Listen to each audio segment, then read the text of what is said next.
বাড়িতে chicken chowmein বানানোর জন্য একটি কড়াইতে বেশ কিছুটা জল নিতে হবে। জল গরম হলে তাতে নুন, লেবুর রস, রিফাইন তেল দিয়ে ভালোভাবে মিশিয়ে নেব।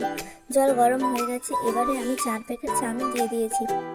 চাউমিনটা জলের সাথে 4 থেকে 5 মিনিট খুব ভালোভাবে সিদ্ধ করে নেব। এখানে আমি হাত দিয়ে দেখছি সিদ্ধ হয়েছে কিনা। সিদ্ধ হয়ে গেছে। এবার আমি চাউমিনটা কড়াই থেকে নামিয়ে একটা পাত্রে রেখে দিচ্ছি।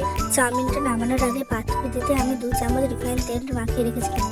এখানে আমি 200 গ্রাম চিকেন নিয়েছি। চিকেনটাকে ম্যারিনেট করার জন্য নুন, সরষের তেল, হলুদ গুঁড়ো, লঙ্কা গুঁড়ো, লেবুর রস, chaat masala, soya sauce, tomato ketchup, 2 চামচ বেসন আর একটা ডিম সব কিছু খুব ভালোভাবে মিশিয়ে নিয়ে 30 মিনিটের জন্য রেস্টে রেখে দিতে হবে। গ্যাসে একটি কড়াই চাপিয়ে কড়াই গরম হলে পরিমাণ মতন তেল দিয়ে দিতে হবে। তেল গরম হলে ম্যারিনেট করা চিকেনগুলো একে একে করে দিয়ে দিয়েছি। চিকেনটা খুব ভালোভাবে রান্না করা হয়ে গেছে। এবার আমি কড়া থেকে চিকেনটা নামিয়ে নিয়েছি। ওই কড়াইতে অল্প তেল দিয়ে তেল গরম হলে আমি 2টো ডিম ভেজে নিয়েছি। ডিমটা ভেজে কড়া থেকে নামিয়ে নিয়েছি। ওই কড়াইতে পরিমাণ মতন তেল দিয়ে তেল গরম হলে কেটে রাখা গাজর দিয়ে দিয়েছি।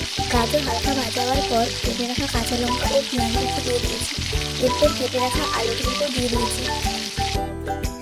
সব কিছু ভালোভাবে মিশিয়ে নিচ্ছি। এরপর পরিমাণ মতন নুন, হলুদ গুঁড়ো দিয়ে খুব ভালোভাবে মিশিয়ে নিচ্ছি।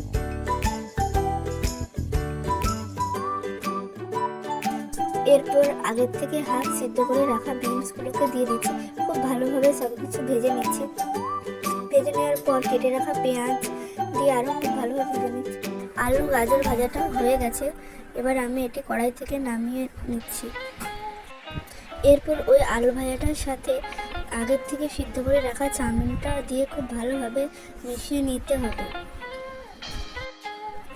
এরপর 2 চামচ সয়া সস ও 2 চামচ টমেটো কেচাপ দিয়ে সব কিছু ভালোভাবে মিশিয়ে নিতে হবে। আগের থেকে ভেজে রাখা চিকেন আর ডিমটা দিয়ে খুব ভালোভাবে মিশিয়ে নেব। ভালোভাবে মেশানো হয়ে গেলে এবারে আমি চাউমিন মশলাটা দিয়ে দেবো। তাহলেই আমাদের রেডি চিকেন চাউমিন।